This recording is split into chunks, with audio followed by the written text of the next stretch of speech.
Hold up, hold up, hold up. It's that boy G Planz. Don't give a damn. He cooler than a fan. Walking real tall. Some say he's a man. Now for the people who don't know, because we about to talk about Pimp after I ask you this, but can you give the people who don't know a rundown of records that you've produced or I've had involvement with this record and you probably didn't know? Rundown, of course, Devils, Nussy, They Hate My. Fox had a song I really liked, something about that pussy. They had like a Della Reese sample on it in the beginning from Harlem Nights. I did that shit. Fat Dear Lord, Fat Get Off. Song with me, Kevin Gates, and Fat. Like I'm one of the only couple people. I think they only did maybe 2 songs together. So out my top was me, Fat, and Kevin Gates. Yeah, that Of was course, big. Flies an Eagle. Flies an Eagle. Fucking My Victim by Boosie. My Wrist. Act a Donkey. I did that too. Yeah.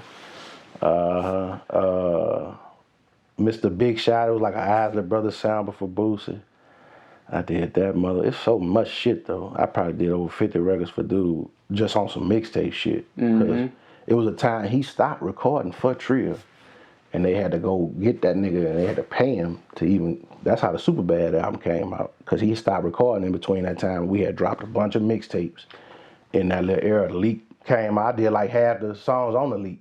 I produced half of them bitches. Yeah, Big J actually put that together. And that's another thing, like the Leak, whoever owned the Leak, they made a fake company, right? They made a dummy company to put the Leak out. And so they was paying BJ the money that the Leak CD was making because they put the Get It How You Live entertainment. That was just some shit they made up because they was trying to combat the fact that Boosie kept dropping mixtapes and wasn't doing it on the label, so they was trying to like grab the mixtape material and turn it into a real album, and they made a fake label to do that shit. So yeah, man. Oh, so back then, if you signed, you got, you can't you're drop not music. meeting your contractual obligations by turning in albums. So they was taking his mixtapes and fucking packaging them. But mixtape's free. That mean, yeah. So.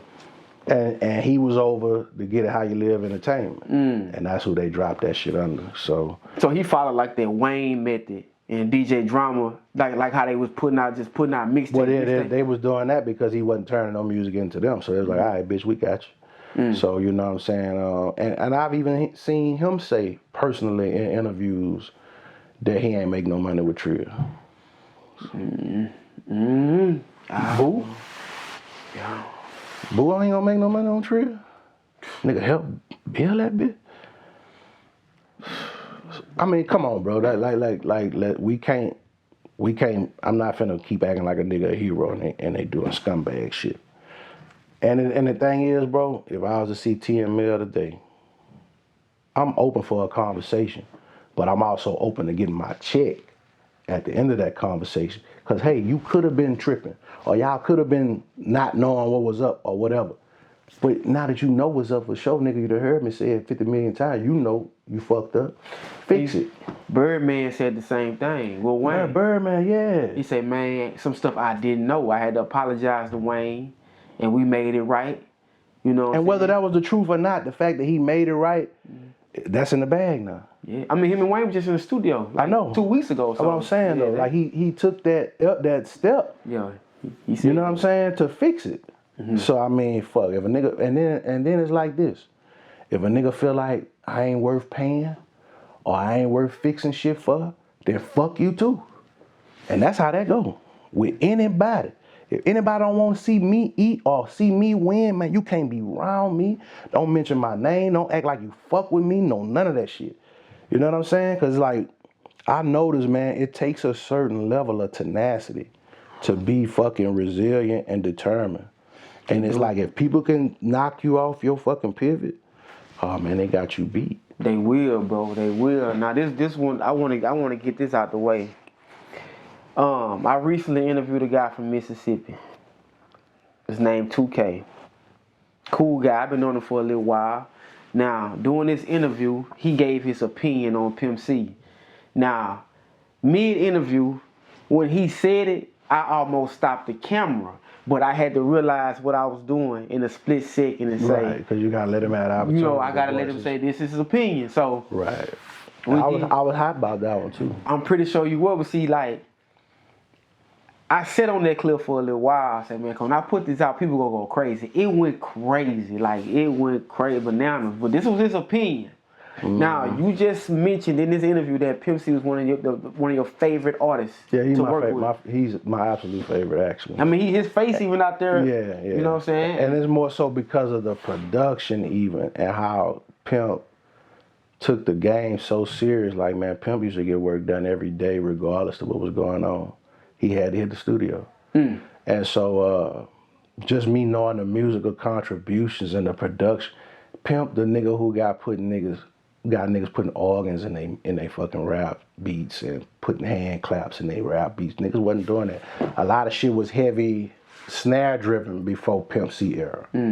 Pimp came with the fucking clap. You know what I'm saying? That really popularized that shit. So what do you got to say to a guy to say, hey, Pimp C was a trash rapper? The statement was utterly ridiculous. It was asinine.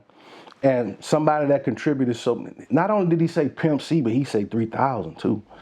And that was an idiotic statement, bro, because these are two people that have, you got one nigga who catapulted lyricism for Southern artists to a whole new level to show niggas that, like, man, we just as lyrical as any niggas in the rap game in the South. He said it was all right. When it comes to Unreleased 3000 rapping, he wasn't the best one. I can debate that. Yeah. But he said Pimp C, he just trash. He just trash. Yeah. I'm like, nah. This was his opinion. But that was no, okay, and then certain opinions will show that you have no validity to have an opinion. Now you got to ask the same guy, 2K, what were your contributions to the South? And what was your contributions to music? What was your contributions to the culture? For you to have an opinion on somebody who impacted the culture in such a way, both of them dudes. So what did you do that gave you the validity to speak on them people and say that they wasn't who they really are? So is it an opinion or is it a fucked up statement that you made because you thought it was gonna go viral and do something for your personal career? Because now, all you got now is more niggas on your head about the dumb shit you said, as opposed to you building with like minds and being able to kind of interject your opinions in. See what I'm saying? Because a steak is a steak, but on a garbage can top is unpresentable. On a plate, you won't fuck with it. So it's about how you, see what I'm saying? How you give it to people. So that came off as just a total uneducated, crass statement. And it make me feel like, because I fuck with Mississippi, and I fuck with people from Mississippi. So it make me feel like he's the oddball, because mostly people from Mississippi usually be, you know what I'm saying? Yeah. Stand up, people square, solid, boom, down the middle. And I think as a person to defend him, because you don't know him, I think he a cool guy. But in this area, just to say that, like, man, it just. I want to know, but I'm gonna research it more now, just because I want to know what has he done, and that's the fucking problem with the internet, bro. Everybody have opinions, and they so comfortable with having opinions because there are no ramifications for the opinions. Because there's niggas like, man, I'm not finna run into these niggas no time, so I'm finna say what the fuck I want to say. Whoop. And that's why niggas comfortable saying the things that they say. They want clout, they want attention. And attention usually equates to dollars if you can get the views to equate to the attention that you're trying to draw on some shit. So I feel like a lot of niggas be bottled up in that shit, you know, just trying to say shit for shock value. And sometimes it makes you look like a dickhead. Man. As far as Pimp C goes, because Bun B said they had some unreleased music, but the hard drive got ruined in a flood. It had a flood that hit Port Arthur. I think it was Hurricane Harvey or something like that. Hit Houston bad. He said he lost the hard drive. Was it the only song y'all had, or did y'all have any other records that people didn't know about? I'm gonna actually put the record out he did with Vicious. Vicious was one of his artists. Yes. And so I did a track for Vicious. And Vicious was like, man, I'm going to put Pimp on that, man. It's called I Bet You That. I don't know if you heard it before. But Vicious and Pimp, yeah, I'm going to drop that bitch. But the reason I hadn't... you still got it? Yeah, I got it. And the reason I didn't drop it officially, you know, a few years ago, Vicious passed. Yeah, he died, yeah. And so I was actually trying to get with whoever they had recorded the original session with, because he used to record with NJ. Shout out to NJ and Lafayette. He used to record over there, so I thought he might have had the session, but I actually have the song, and it's got a good mix on that motherfucker. I'll probably remaster it, but that bitch jamming. Man, Vicious was so underrated. For real. He told some For vivid real. stories. Funny as a motherfucker, Man, too. tell us about Vicious. Like, did y'all, besides that record, did y'all have any other records, or did y'all talk a lot? Yeah, I used to work, man, that's crazy. Like, me, Vicious, and Stone had a song together. Killer Stone? Yeah. I ain't never put that out. Yeah, I need to find that too. But yeah, man, like, niggas, people don't really know how just the OGs in my era with me. That's why I can't really trip on who wasn't fucking with me, because all the niggas y'all look up to, all the niggas y'all think the coolest, all the niggas y'all think the heroes, them niggas fuck with me for absolutely free. You know what I'm saying? Like, I ain't twisting nobody on to come with me. Like, them niggas just fuck with me, and I feel like it's because, partially because the nigga was raised right, and secondly is because the way I handle my business and the way I carry myself. You know, and that's gonna always speak for you, you know what I'm saying? Your energy always in the room before they even know who you are. So it's important to be poised and you know, and focused. It is, man. You know what I'm saying? I try to give up that same energy too. All these years doing this, building a relationship. For sure. You know, and you've been doing a great job, bro. Like, you're so consistent, bro. I appreciate and it's like, people don't understand that consistency. You already beating out 99% of the competition. Just being consistent. Just showing up, man. Like a nigga could be at a fucking job and he might have a master's degree and he might have all the other credentials. He ain't got no experience, right? And then old Joe Blow been coming to work every day, 15 years. They finally go ahead and give him the fucking promotion. Now he running the joint. You know what I'm saying? Like, yeah, they got other people that might be slightly more qualified, but old Joe here been coming to work 15 years straight. We know we can count on him. He dependable. The nigga don't miss work. See what I'm saying? So it's ways your life can get blessed just from being consistent, because you owe it to yourself. For sure. You know what I'm saying? Because even like with the gym and shit, you know, you go stop and start, stop and start. You ain't gonna never be able to run a mile in under 10 minutes if you stop and start, stop and start. Gotta keep going. Gotta keep going, bro. That's how I feel about that. Cause when I got in the game, I love the music. I was like, man, I'm just gonna keep going. Love the music. Yeah. Man, if you take anything away from this interview to the people out there, bro, that's it. I love the fucking music. I've always put the music first.